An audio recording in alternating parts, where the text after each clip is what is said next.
On today's episode, we're going to help you keep creating, even when life gets busy again, so you can bring the best of your creative self into your whole life.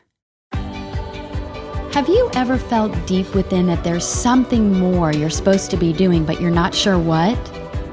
Have you ever felt like you're producing a lot, but not expressing at all? Welcome to She Made It. I'm your host, Elle Zimmerman, and I am on a mission to help you cultivate meaning through the path of creativity.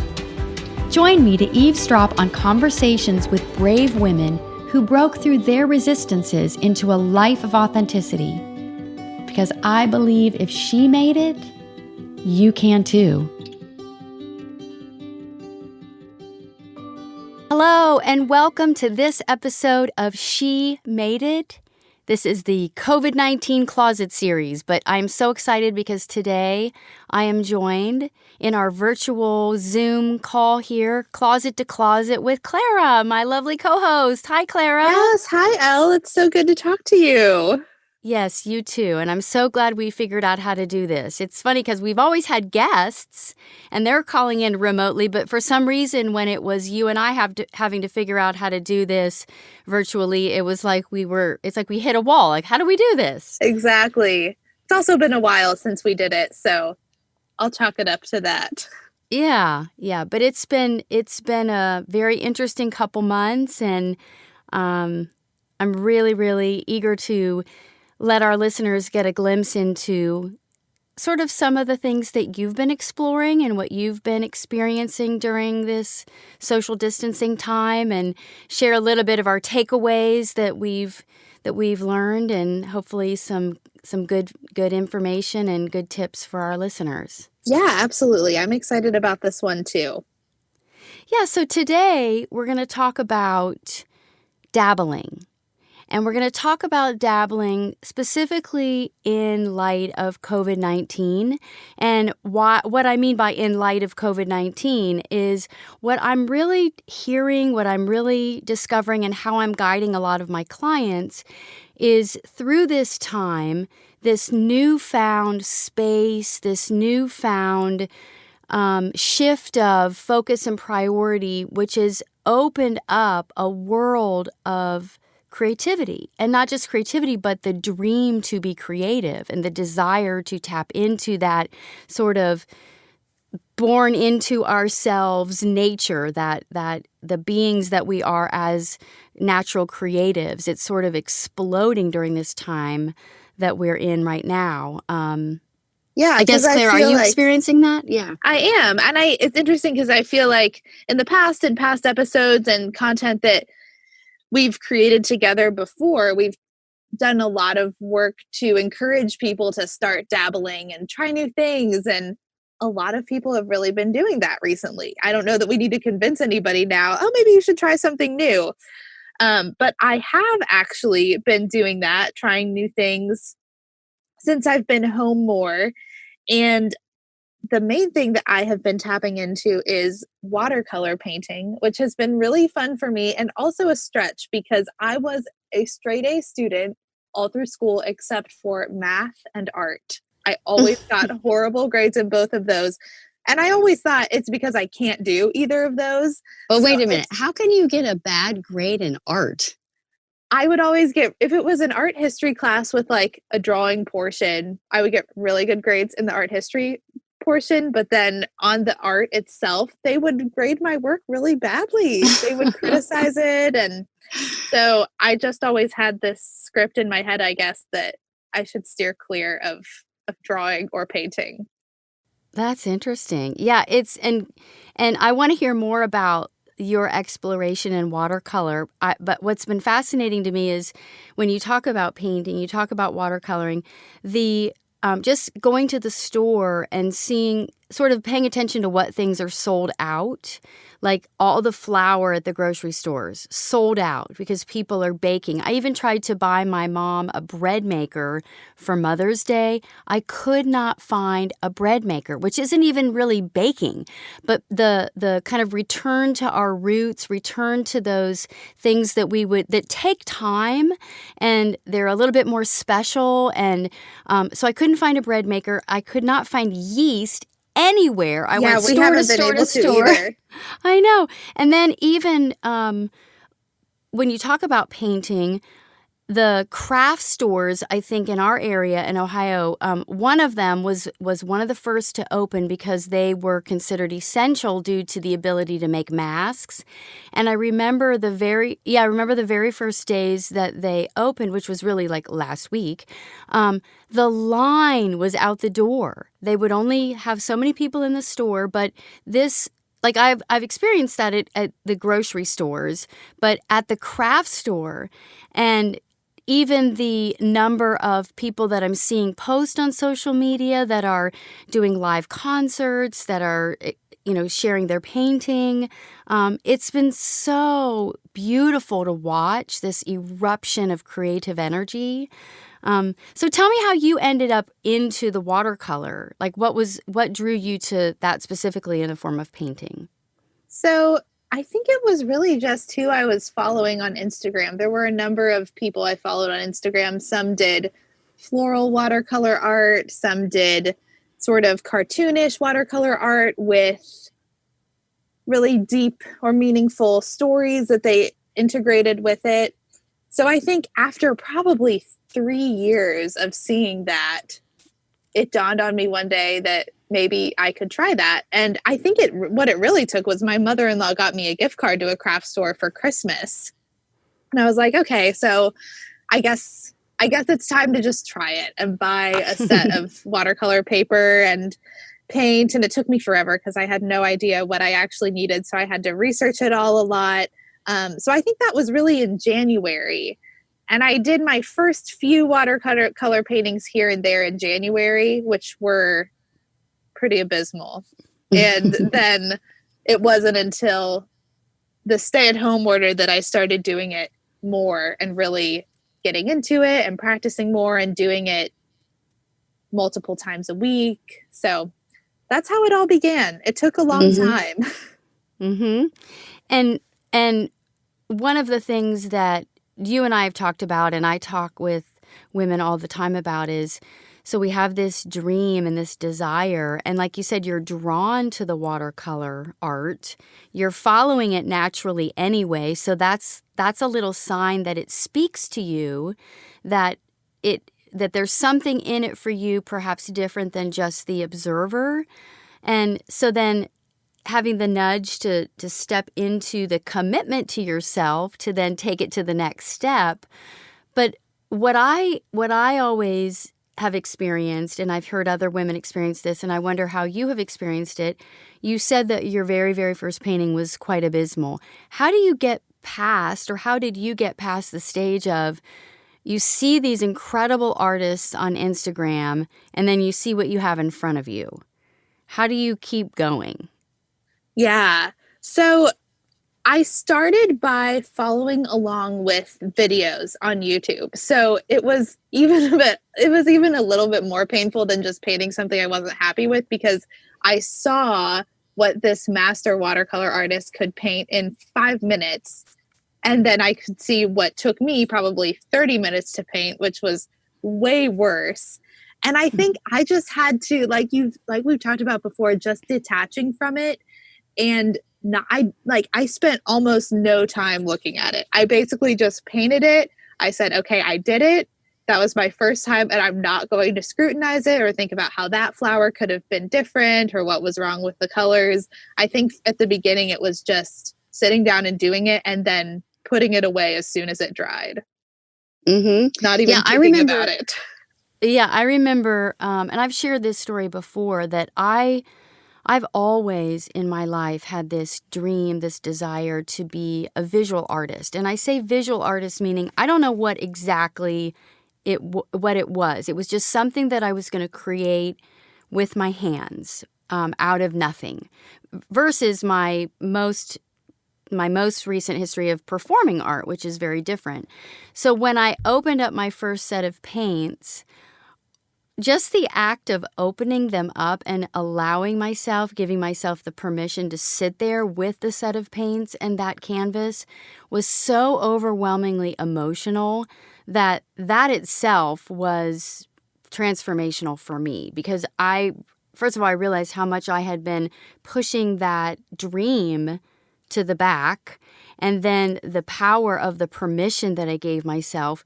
But boy, oh boy, was that first painting horrible. It was Literally. How did you deal with that? Yeah, it was literally like a child's painting, like a kindergartner. And there was a part of me that was really embarrassed, and it wasn't that I don't think I was disappointed. I was more discouraged, like, I'm really not good at this. What am I thinking? I let all the self-doubt creep in to, yeah, those voices in my head are right. I'm really not, I don't even, what am I doing? I'm a fraud. I'm an imposter. And I just did what you did and kind of put it face down and kept showing up. And I just kept showing up and doing these little very juvenile, childlike paintings, but it was the practice of showing up that led me, like you, to teachers, mentors, videos, ways that I could hone my style and what really, because I'm not a trained artist, but there was a way that I could create art that was satisfying, and I slowly saw myself evolve. But boy, oh boy, it took a while to defeat those inner critic demons. Yeah. What's so interesting for me is that now, when I look back at that first painting compared to the paintings I've done now, it's actually really gratifying. So even though I didn't look at it ever at the beginning, now I look back at it pretty often just to compare, to see, wow, I really have come a long way. And it's a cool sort of visual representation that it works to keep going and that it's worth it. Yeah, I appreciate that, because most often we find ourselves looking at the person who's ahead of us. The artists we're admiring and following, and we see where they are, and that becomes the measure for how we're judging ourselves. And it's dangerous, especially in art, to get into that comparison trap, because in the whole history of the entire world, from the very beginning of the world to the very end of the world, there will never, ever, ever be another you or another me. And so therefore, my art is so beautifully and uniquely specific to me and my expression to the world, and where I am on the journey is my journey. But boy, oh boy, if you look back, we can then feel some groundedness in our own process, knowing that where we're going is still unknown. So thank you for that reminder, because I do, I'm not really sure I want to look at those old pictures, but because for me it was very emotional, less than it was the product I created. Or I should say it was more emotional and less about the product. But yeah, what I love about what you've done, though, Clara, is you've taken your paintings beyond yourself, and they've transformed into an act of offering for others. Can you share kind of how that process happened for you? Yeah. So I was obviously, like most of us, home just with my husband, not seeing any of my family or friends. And all I had was these really big, like 12-inch by 12-inch sheets. And I started by cutting them up and making them into cards, because I thought it could be a fun way for me to both keep dabbling, keep painting, but also write notes to people. And I think I've always really valued things that are handmade and original and not just Hallmark cards. So I think I just started sending them to my grandmas, and they loved them because of course they're always affirming no matter what. And then I thought, you know what, I could start sending this to other family members of ours who are older and living alone or homebound. So I have probably sent out maybe 15 to 20 cards since the stay-at-home era started. And I think it was a really neat way for me to, again, get outside of myself and not think so much about how good the painting was, but use it as a vehicle to stay connected with others. And I think that helped me to keep going too, because it wasn't just about, okay, how am I progressing? How does my painting look? But it was an act of love, which I think helped me to keep going.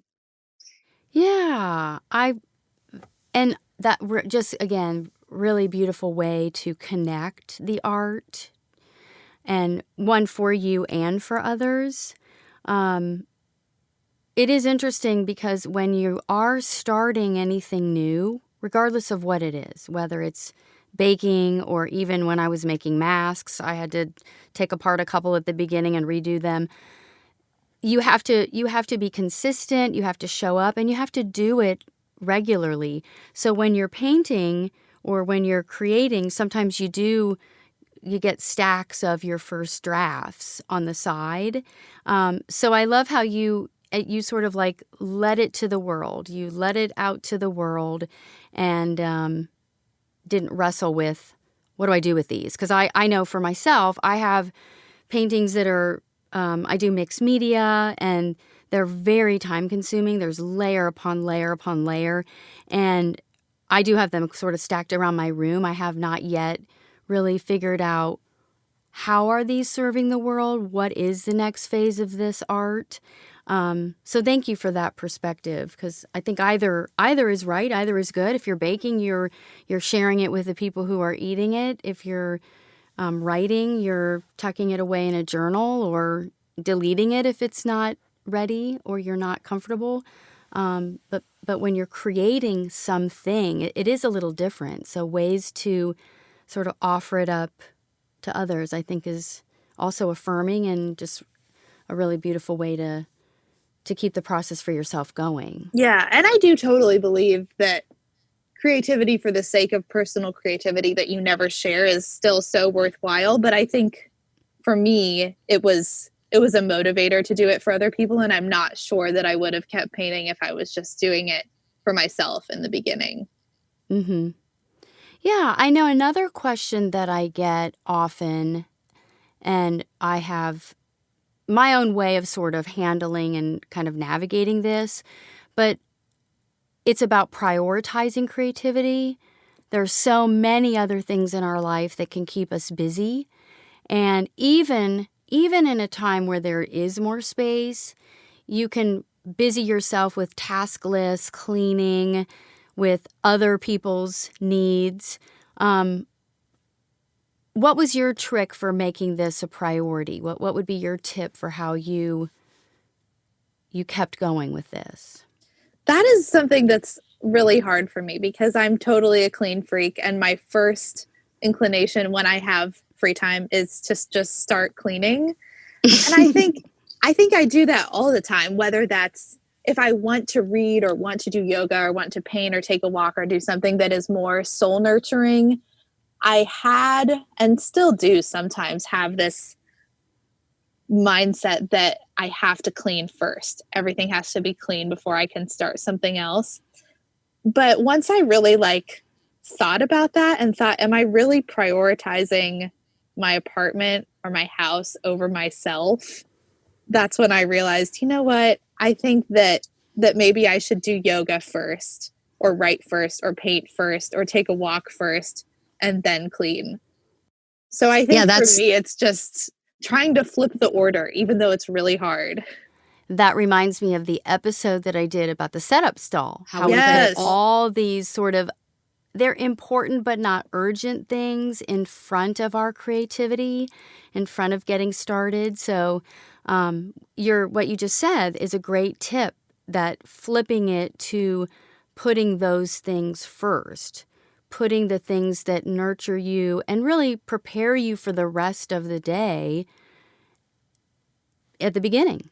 Yeah. And I will say that our apartment is messier than it used to be because I'm doing yoga and painting first. So it is a trade-off in some ways, but I think it's just thinking about, okay, when this quarantine is over, am I going to be happy that my house was clean the entire time, or am I going to be happier that I have these paintings and cards to show for it? Yeah, and you've developed a part of yourself that may have been untapped or unnurtured because there was so much more busyness. Totally. Yeah, so one question that I'm speaking with women a lot about right now is, okay, I love what I have discovered in myself. I love this extra time that I've put into painting or baking or some form of creative expression. And I haven't done it in years. I was a child, or it was a dream that I never really allowed myself to experience. But now that we're shifting back into this next phase of normal, in air quotes, how do I keep this with me? I love it so much, but I want to have that as I move forward. How do I do that? Because there's so much that is going to be coming back into my life to take that space. I know one of the things that I have encouraged women specifically is, we don't know. We're like on this floating board. We don't Out in the see middle the of the path. ocean somewhere. Right. We don't really know where we're going. So first of all, don't try to answer that question yet. Just keep filling your day with it. Keep making it a priority. Would you have any suggestions to share? I guess I mean I'm right in that same boat right now. And I think you and I have talked about how, as much as the time that we're in has brought up a lot of grief and emotions and it's been hard, I think I agree with you in being a little bit sad about thinking about it being over, because there have been so many nice slow moments and opportunities to create during this time. So I've definitely been thinking about that. And I think one thing that I like in the midst of everything that is awful about a pandemic is that for some of us, our slate has sort of been wiped clean. And then we get to decide what we want to bring back into our lives. So that's what I've been thinking about, instead of just whenever things go back to whatever normal is going to look like, instead of just defaulting to exactly all the things that I was committed to before or doing before. I think I want to be more intentional about thinking, what do I want to bring back into my life now that I know what it feels like to have really slow weekends where I can just paint in the morning or read novels again. Mm-hmm. Yeah, I agree. And I think as we're transitioning, the stakes are changing. When we had nothing to do, or we were trying to keep our kids busy, there was a freedom to that. There was no expectation. We were almost doing it to fill time a little bit, to keep ourselves from being bored. Yeah. Yeah.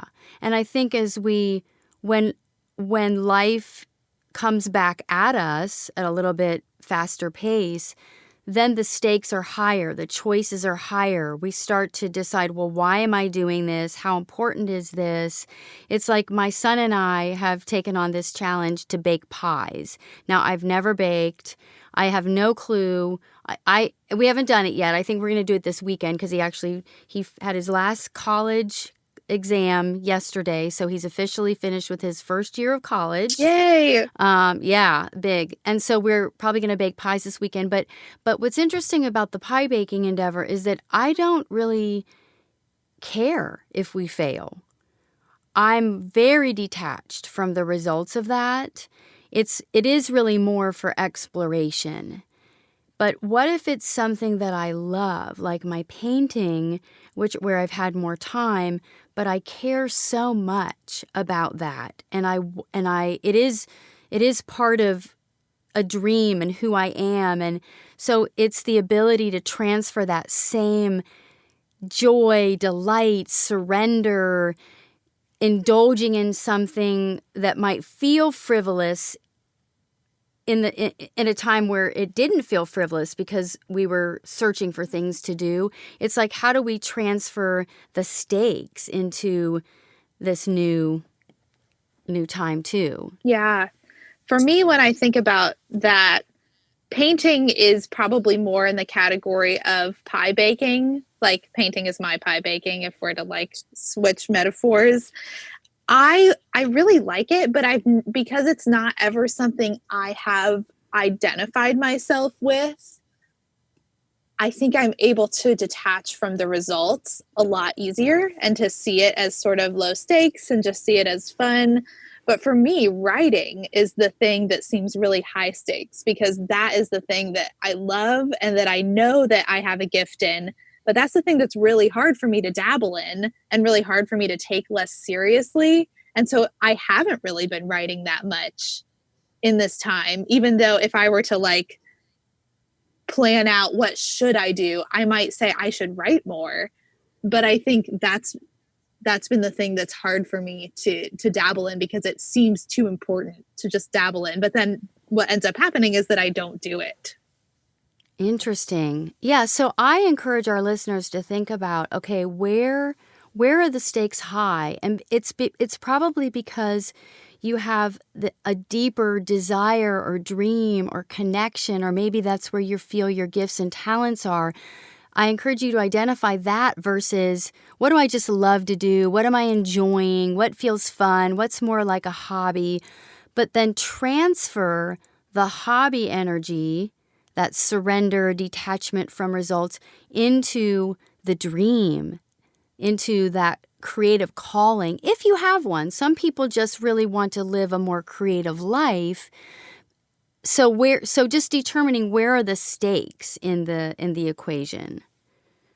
Yeah, that's very interesting. Thanks for sharing that about the writing versus the painting. Right. Yeah, because the truth is, I could probably, if I put in as much work, be a painter as much as I could be a writer. So it's really in my head that one has higher stakes than the other. Right. And it's okay to take them both seriously and lightly simultaneously. Right. Yeah, and it's your value. It's what are you valuing in yourself, and how is that showing up? You value your talents as a writer in a way different than you value your talents as the watercolorist.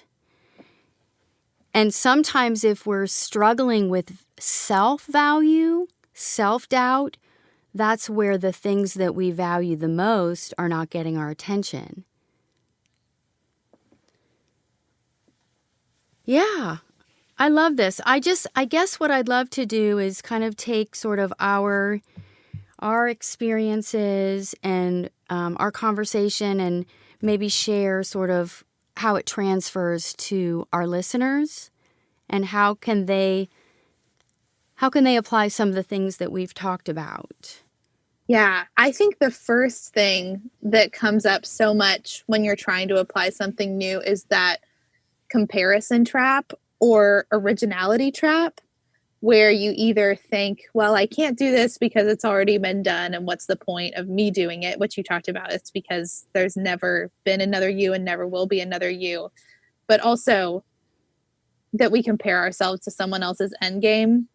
So I just wanted to share that the way I got out of that was I just totally embraced that I was copying exactly someone else's painting.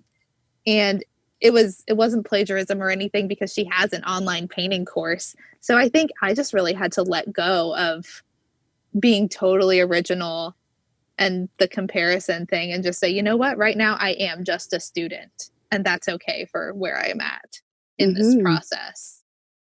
Yeah, and there's nothing truly original. Everything is everything's an iteration of something else. So feel free to steal. Yeah, the other thing I'd like to share that I think is a great takeaway is investing in your dream. You talked about taking the gift card, the present, and choosing something that delighted you, that you had a curiosity for, and you allowed yourself to spend that gift money, that money on that dream. Yeah, and something you always say is if you pay attention. So even if it's just a little bit of money, I think that there's something psychologically where we're like, okay, now I have to do this because I spent money on it, rather than just using the colored pencils that are always in your drawer. Right. Yeah. And I think the last one and the biggest one I'd like to share is something that we've said several times. It's that when you start, plan to fail, that it's supposed to be bad the first go around or first go arounds, and to detach from that result. Yeah, and that can be hard to do, but I feel like that is the only way that I was able to break past that not an artist label that I had on myself for so many years. Yeah, that's what I love about mixed media art, is that it is literally an unknown finality. Like, you're creating layers, you're covering up, you're constantly building on top of, which is like a covering, but it's really a revealing of what's next. And I never, ever, ever know where my painting is going to end. And so for me, it's a perfect practice of detaching from the results. And also knowing that the layer you're working on right now could look one way, but the finished product could be totally different. And usually it is. And I've learned I can't get too detached to the layers along the way. Right, because they'll end up being covered up by other things. Yeah. So to wrap up today, I'd love to ask our listeners, what is it that you're going to do today or this weekend or this month to step in, or if you've been stepping in, to expand your creativity, your creative life? How are you going to invest in your dream? How are you going to stop the comparison trap, look at your progress versus the future? And how are you going to detach from the results and bring forth what is only made to be brought forth by you in your original creative self? Yeah, and I would just add that for me, the sharing through the cards or even posting on Instagram was really helpful to help me keep going. So if there's something that you are working on or thinking of working on, share it in our Facebook group, Creative Uncovery. You can find it on Facebook just by searching Creative Uncovery.